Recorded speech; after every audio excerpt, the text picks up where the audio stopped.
la peau verte, le nez crochu et plusieurs verrues, sans oublier le fameux rire et les potions magiques faites dans un chaudron qui bouille.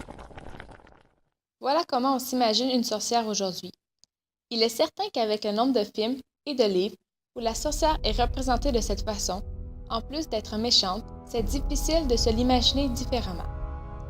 Plusieurs maisons de production ont utilisé ce stéréotype, tels que Walt Disney qui, dans ses nombreux films et dans ses livres, met toujours la sorcière dans le rôle de la méchante qui va tout mettre en œuvre pour nuire au héros ou à la princesse.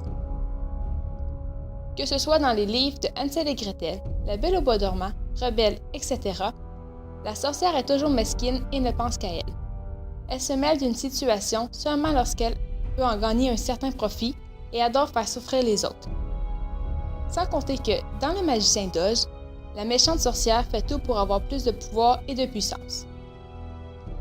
Par contre, plus le temps passe, moins les sorcières sont malveillantes. Au contraire, elles deviennent même l'héroïne principale de l'histoire. Plusieurs contes ont pour personnage principal une sorcière gentille, attachante, attentionnée et qui fait tout pour aider les gens. Par exemple, dans les livres Harry Potter, bien qu'elle ne soit pas le personnage principal, le professeur McGonagall est très protectrice envers Harry et elle est prête à tout pour pouvoir l'aider. De plus, elle considère Potter comme son fils, même si elle ne l'a jamais avoué. Le professeur McGonagall est un personnage attachant et c'est impossible de ne pas l'aimer. Elle est loin du stéréotype de la sorcière, où celles-ci sont méchantes et ne pensent qu'à elles-mêmes. Depuis plusieurs années, le sujet de la sorcellerie est grandement exploité, mais les gens ne se lassent pas de toute la magie que cela leur procure. De voir toutes les tours que les sorcières peuvent faire en fait rêver plus d'un, et ils aimeraient tous pouvoir en faire eux aussi. Pour ce qui est du cinéma, de nos jours, on compte plus de 125 films ayant pour thème la sorcellerie et plusieurs séries ayant le même sujet. Mais ce phénomène de grandeur n'a pas toujours été aussi aimé de tous. Au contraire. À ses débuts, la sorcellerie est un sujet tabou.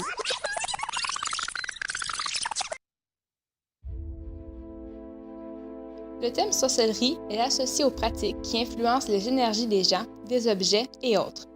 Au début du christianisme, le mot sorcière était souvent associé à Satan. Les personnes qui faisaient de la sorcellerie, que ce soit dans le but d'aider les gens en utilisant la nature comme les chamans, ou de faire revivre les morts comme les nécromanciens, s'adonnaient à des rites sataniques et pouvaient risquer de se faire brûler sur le bûcher en cas de suspicion.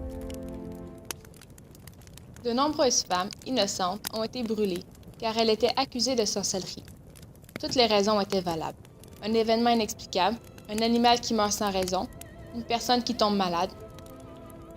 C'est entre les années 1580 et 1630 qu'il y a eu le plus de condamnations.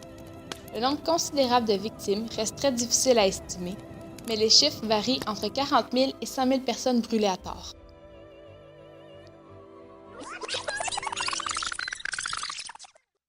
Aujourd'hui, peu de gens savent ce qui s'est réellement passé entre les années 1580 et 1630.